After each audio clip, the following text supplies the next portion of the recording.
Hi guys, good day! For today's video, titignan natin kung ano ang mga nabago at promo ni Montero GLS Automatic Transmission 2025 na narito sa aking likuran.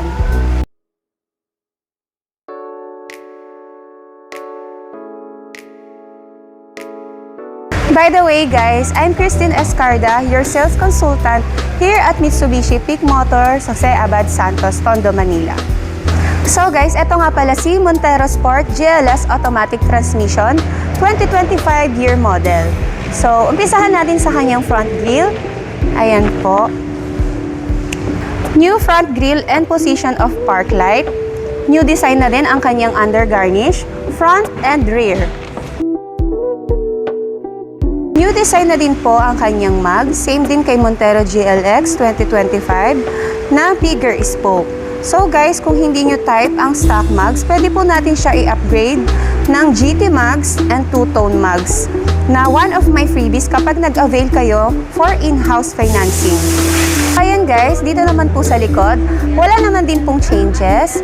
Ayan, same pa din po kay Montero GLX manual na meron din pong reverse camera and syempre yung shark fin type antenna po.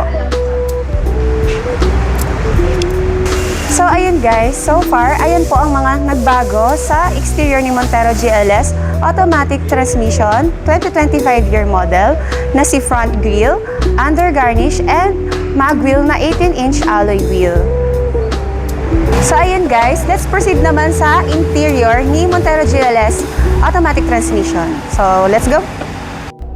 So guys, ito naman ang mga nadagdag sa features niya na almost same na din kay Montero Sport Black Series. So guys, imagine kahit GLS ang in-avail ninyo is para na rin kayong naka-Black Series. So let's start sa ating steering wheel na mas premium look. Same sa Triton and X-Force. Ayan guys, 3-spoke leather wrap. And yung nadagdag na button dito is yung sa 360 camera po. Yes po, equipped na siya ng camera 360 and multimedia meter cluster. And itong infotainment na Android Auto and Apple CarPlay. At sa seats naman guys, as you can see, leather seat na po siya. And dito po sa driver seat is naka 8 ways automatic adjustment. Dito lang po guys sa driver seat. And then sa passenger seat po is manual adjustment. So sa Black Series po ay automatic adjustment lahat ng row. So dito naman sa second row, ayan, naka-leather seats din po and equipped po siya ng 220 volts na charger port. So ayun guys, for interior upgrade ni Montero GLS Automatic Transmission 2025 year model is yun nga, si safety features, 6 SRS airbag. Sa likod pala guys, wala naman changes. I mean sa third row.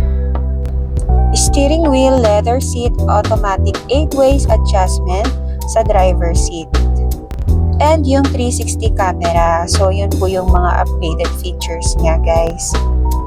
Tapos na po tayo sa new features ni Montero GLS. Punta naman po tayo sa price kung nagbago din ba. So, hindi naman nagbago, guys. Same SRP pa din na 1,899,000. Additional 15,000 for white color. Sa monthly naman is 38,748 for 5 years. So, ayun lang guys. For today's video, for more details, pwede nyo po akong kontakin sa number ko na to, 0916-760-4009. At guys, please huwag nyo pong kalimutan mag-subscribe and mag-like sa aking YouTube channel, Christine Escarda.